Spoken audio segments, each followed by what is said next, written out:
Hoje eu gostaria de falar, de refletir com os irmãos sobre esse tema, mordomos integrais. Quando você ouve a palavra mordomo, o que é que vem logo à sua mente? Aquele senhor de gravata, de terno, na casa de um rico, governando todas as coisas, não é isso? Pois é, faz parte. Mas a palavra mordomia na Bíblia significa administração, gerenciar as coisas de Deus e a sua própria vida. Vamos refletir sobre isso. Não é aquele mordomo, o culpado é sempre mordomo, não é? Os filmes, sempre mordomo é o culpado, mas não é esse tipo de mordomia. E mordomia também tem um sentido pejorativo. Estar na mordomia é estar vivendo regaladamente, rico e fazendo extravagâncias por aí afora.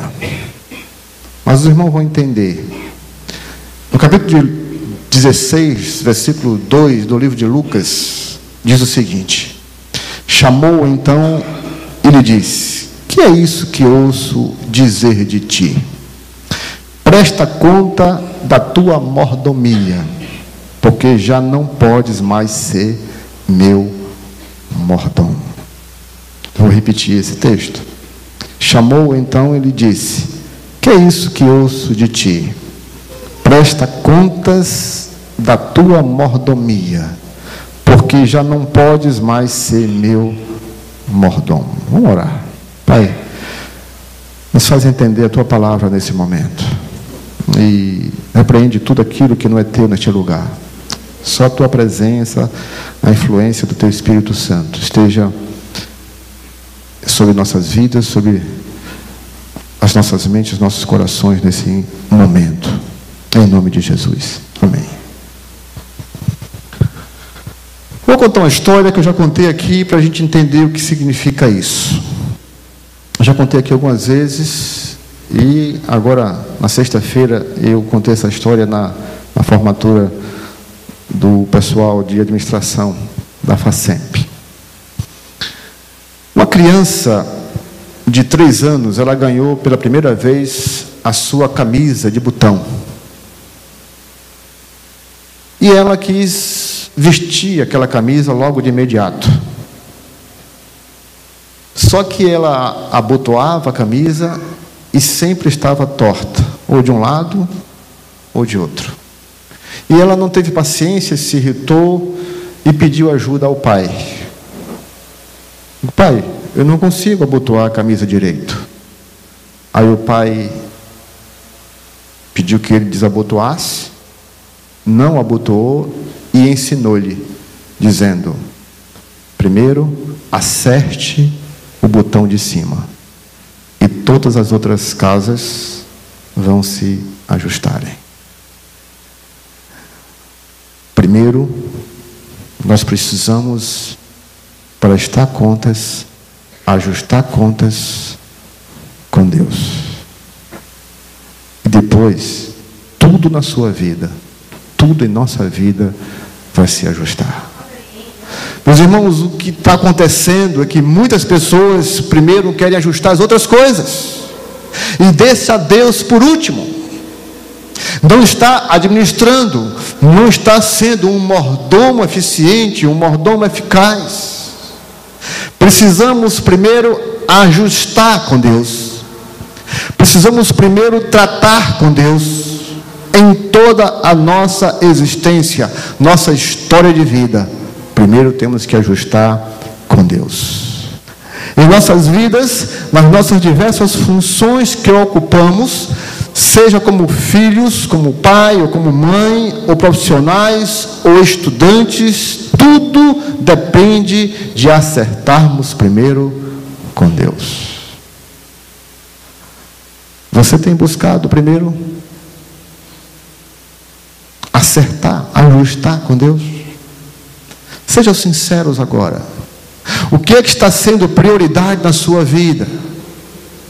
O que é que está ocupando mais a sua mente? Você hoje está aqui, neste lugar, para cultuar Deus, às vezes por alcance de algum sucesso, algum êxito, alguma bênção, ou não. Suponho que aqui todos nós temos o que agradecer a Deus, motivos para agradecer a Deus. Digamos que ao nos tornar filhos de Deus, nós fomos graduados, nós subimos vários degraus da nossa vida espiritual e em todas as funções das nossas vidas. Essa graduação permitirá a nós a obter um direito, o direito de exercer mais uma função, a função de serem ou de sermos servos e filhos do Deus vivo. Mas essa função, essa graduação também nos cobra uma responsabilidade, a responsabilidade de administrar, de sermos mordomos, de sermos responsáveis por tudo que acontece em nossas vidas, nas suas diversas funções. Para tanto, houve um custo, o custo da renúncia, o custo de privarmos nossos tempos, de privarmos os nossos desejos. Jesus Cristo disse isso. Em Marcos 8:34, ele diz assim: e chamando a si a multidão com seus discípulos, disse-lhes: se alguém quer vir após mim, o que acontece? Negue-se a si mesmo, tome a sua cruz e siga-me. É um desafio.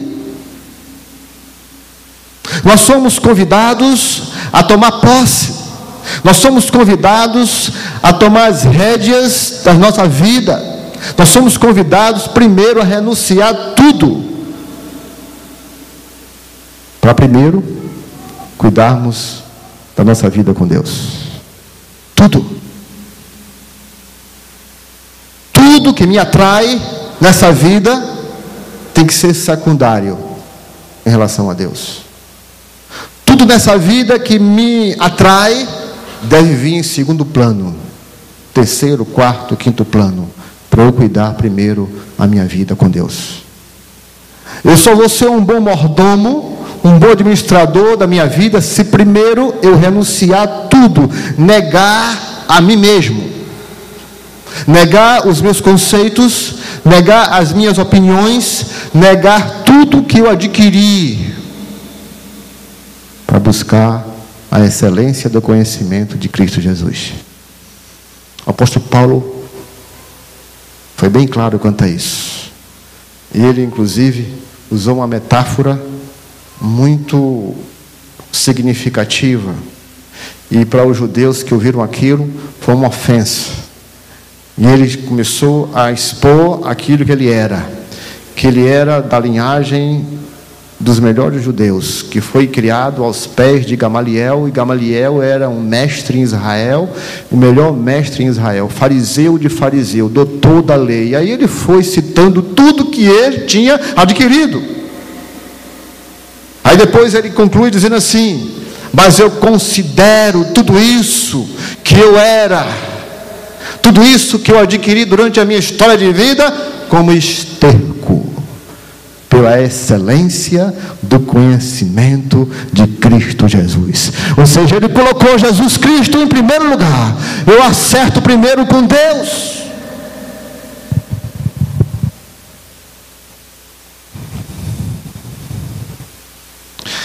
E observe esse texto que Cristo chamou a si o quê? Um só? A multidão, a igreja, aqueles que ouvem, aqueles que estão interessados em ouvi-los, com os seus discípulos. Os discípulos também estavam inclusos.